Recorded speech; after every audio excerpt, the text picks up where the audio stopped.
అందరికీ నమస్కారం అండి. నా పేరు శ్రీకాంత్. గత 13 సంవత్సరాల నుండి నేను ఈ సంస్థ Shri Pingili Venkaiah charitable trust and స్మారక సంస్థకి నేను ప్రోగ్రామ్ ఆర్గనైజర్గా పనిచేస్తున్నాను. ఎన్నో ప్రోగ్రామ్ నిర్వహించాను. గత 100 స్కూళ్ళకి నేను ప్రోగ్రామ్ ఆర్గనైజర్గా చేసి ఈవెంట్స్ చేశాను. ప్రతి స్కూలు మేనేజ్మెంట్ కానీ కాలేజెస్ కానీ నన్ను గుర్తించి ఎంతో సత్కరించారు. అలాగే ఈ స్ఫూర్తి మొత్తం మా గురువు గారైన శ్రీ KH జగదమ్మ గారు నన్ను ఇలా ఈ జనరేషన్కి తయారు చేశారండి. ఎన్నో నేర్పించారు. తన బాటలో నేను నడుస్తూ చాలా ఈవెంట్స్ నిర్వహించాను. అలాగే నిన్న ఒక స్కూల్ సంస్థ కూడా మమ్మల్ని సత్కరించిందండి. మా ఒక గొప్పతనాన్ని కానీ మా ఒక KH జగదమ్మ గారు రూపుదిద్దిన మా ఈ శిల్పులని తయారు చేసినందుకు ఎన్నో ధన్యవాదాలండి.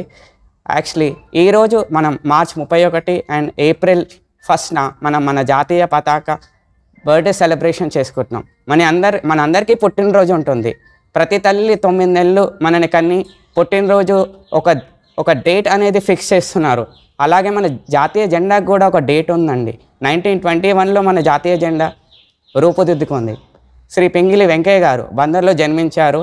ఆయన ఈ పతాకాన్ని 3 గంటల్లో తయారు చేసి గాంధీ గారికి అందజేశారు. అలా మన జెండా రూపుదిద్దుకుంది. ఈనాటికి 103 సంవత్సరాలు పూర్తి చేసుకుంది మన జెండా. ఈ యొక్క గొప్పతనం ఏ స్కూల్లో పిల్లలకు కూడా తెలియడం లేదు. ఇలా మన భారతదేశంలో అన్ని విద్యా సంస్థలకి నేను వెళ్ళి ఇంకొక 5-10 సంవత్సరాల్లో ప్రతి విద్యార్థికి కానీ అందరికీ మన జాతీయ జెండా ఒక గొప్పతనాన్ని వాళ్ళకి నిర్వహిస్తాను. అలాగే మన పింగిలి వెంకయ్య గారికి భారత రత్న రావాలి, వస్తుంది. నేను మా టీం అందరం కష్టపడి భారత రత్న తీసుకొస్తాము. వీళ్ళు ఎంతో కష్టపడ్డారు. మా గురువు గారు సీత గారు, KH జగదమ్మ గారు, అలాగే చాలామంది కష్టపడ్డారు మన ఫ్రీడమ్ ఫైటర్స్ కానీ భారత రత్న ఇవ్వలేకపోతున్నారు మన పింగిలి వెంకయ్య గారికి. ఎలా అయినా మేము భారత రత్న తీసుకొస్తాము. ప్రతి ఇంటి మీద జెండా ఎగరేస్తాము.